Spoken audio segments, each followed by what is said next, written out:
Olá, eu sou a doutora Ninesh. Esse aqui é nosso 13º vídeo da série na qual eu estou trazendo algumas inter-relações, correlações entre a medicina chinesa e a Covid-19. E no vídeo de hoje eu queria abordar uma pesquisa que está sendo divulgada nas redes sociais sobre a cannabis sativa.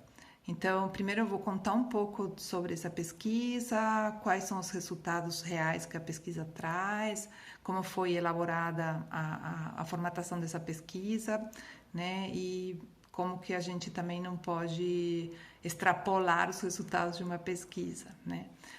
Depois eu vou falar um pouquinho sobre a cannabis sativa como planta e a relação dessa planta com o movimento metal na medicina chinesa. Então, a pesquisa. A pesquisa é uma pesquisa que foi divulgada dia 19/4. É uma pesquisa de um grupo do Canadá, comandado pelo pesquisador Kowalczuk, Igor Kowalczuk. E esses pesquisadores, essa equipe, eles estão pesquisando há muito tempo efeitos da cannabis sativa em várias doenças, em mecanismos inflamatórios de várias doenças, inclusive no câncer e tal. E eles têm uma ampla pesquisa ao respeito. Esta pesquisa em questão, ela não está pronta. Então, assim, uma primeira divulgação da pesquisa, antes mesmo dela estar publicada, ela não foi publicada ainda, ela está disponível para ser lida, mas ela não foi publicada ainda. Está naquele processo de peer review, em que precisa ser revisada pelos pares, tá? Então, ótimo. O que a pesquisa traz? Então, assim, primeiro, o próprio título da pesquisa é procurando estratégias preventivas. Então, assim, a proposta do uso da cannabis sativa como uma estratégia de prevenção, tá? Não é de tratamento, é de prevenção.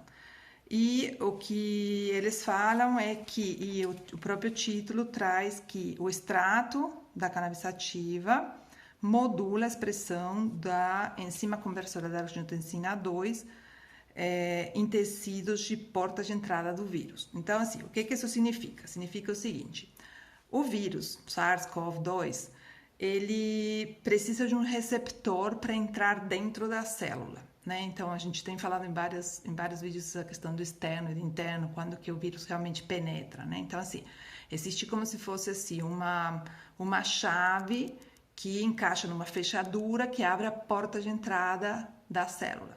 E esse lugar é uma enzima, que é uma proteína, enzima conversora da angiotensina 2, tá? Então, quais são os tecidos no nosso organismo que tem maior abundância dessa enzima? Então, são a mucosa oral, a mucosa nasal, a língua, o pulmão, o rim, o trato gastrointestinal e os testículos. Então, assim, nesses tecidos, naturalmente, é uma maior quantidade destas entradas, dessas portas de entradas, tá? Dessa enzima ECA, vamos chamar ela de ECA, enzima conversora angiotensina 2, da ECA 2. O que acontece? E aí, quando você tem esse receptor, o vírus encaixa nesse receptor, abre a entrada para dentro da célula, ele penetra a célula e aí ele se reproduz, né? Tipo, ele se multiplica dentro da célula e a doença começa a se desenvolver, tá?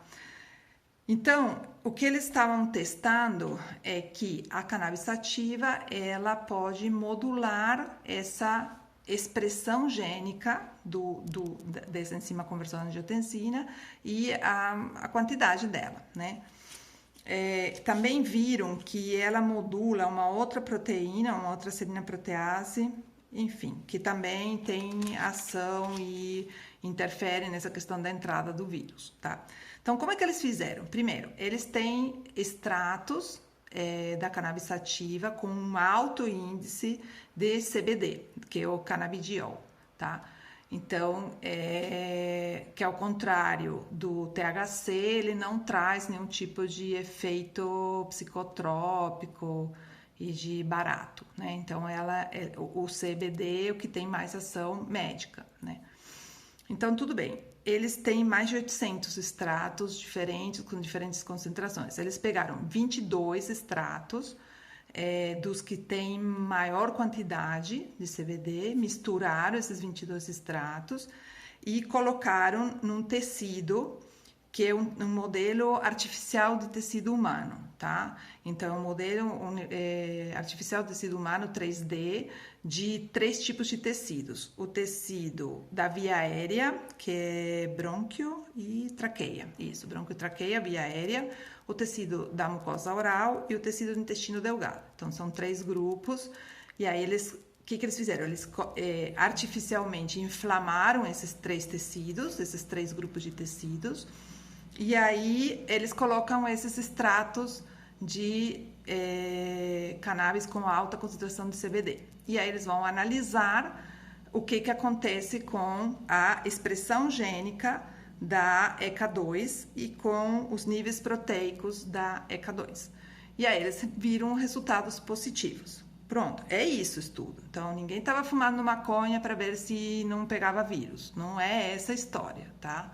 Não é essa a proposta do trabalho. E o que acontece? Esse trabalho é como uma possibilidade de uma prevenção, que eles estão imaginando que possa ser feito se isso aqui for para frente, se isso aqui realmente mostrar consistência, né? Primeiro, em animais, né? Porque a gente está testando uma coisa no laboratório com um tecido artificial. Então, agora precisa ver em animais, depois precisa ver em humanos. Então, falta bastante tempo para essa pesquisa chegar num resultado concreto e aplicável no dia a dia. Uma coisa que poderia ser feita são tipo bochechos, gargarejos, aqueles enxaguantes bucais com extratos de cannabis sativa com altas concentrações de CBD. Isso seria uma possibilidade bem interessante, porque é uma coisa, digamos assim, fácil de ser utilizada como uma forma de prevenção. Até aí, até chegar nesse ponto, tem chão na pesquisa médica, tá? E algumas outras coisas interessantes também de pensar é que não está muito claro esse papel do fumo, né? Do fumar. Então, assim, existe uma linha de pesquisa na França para ver o que acontece com os fumantes no coronavírus. Então, não está claro ainda. Nesses trabalhos do Canadá, eles viram que os fumantes têm níveis aumentados de ECA2, no trato respiratório e também da expressão da enzima. Então, já seria um ponto bem negativo qualquer fumante. Na França já tem uns trabalhos ao contrário e existe sim alguns outros trabalhos mostrando um efeito protetor da nicotina, o que também é interessante se a gente pensar na planta, né? na folha do fumo. Então, é interessante que ela tem alta concentração de nicotina e que tem uma possibilidade a ser estudada de proteção. Enfim, muitas coisas aí ainda para pesquisar, tá? A planta em si, a cannabis sativa, ela é uma planta que tem, mesmo dentro, tem variedades, né? Então, assim, você tem o cânhamo e você tem a maconha. São 2 variedades diferentes, geneticamente diferentes, da mesma planta cannabis sativa, tá? O cânhamo é uma planta na qual você planta no exterior, ao ar livre, com sol, você deixa na plantação tanto a parte feminina como masculina da planta, ela poliniza, ela se reproduz, né? E é uma planta assim mais alta, mais fibrosa, né? Com poucas ramificações, tá? Essa planta você pode utilizar a partir das sementes, então assim, as hemp seeds, né? Então assim, as sementes do cânhamo que tem alto poder e alto valor nutritivo e estão sendo utilizadas em vários lugares, né? Como superalimentos, né? Você pode usar as fibras mesmo do cânhamo, que era o uso para tecidos, para diversos materiais, para cordas, para várias coisas. E você pode também usar o caule, onde você extrai os óleos e onde você vai fazer a parte da medicina canábica. Então, assim, a partir desse caule do cânhamo, tá? Então, para você definir que é cânhamo, tem que ter menos de 0,3% de THC. Então, assim, eles não têm o efeito psicotrópico, o cânhamo não tem esse efeito, e tem mais o efeito do CBD, tá? Ao contrário, a maconha são plantas menores, você retira todas as plantas masculinas, deixa só as femininas, para elas concentrarem mais justamente o THC. Pode ter plantações com até 30% de THC com um efeito maior, tá? São menores estaturas, em ambientes fechados, e é isso. E aí, do ponto de vista da medicina chinesa, o que acontece? Nos 5 movimentos, existem plantas de cada tipo, cada um dos 5 movimentos tem alguns tipos de plantas mais características. Inclusive, a gente às vezes fala nos 5 cereais, nas 5 sementes, né? E isso varia de livro para livro.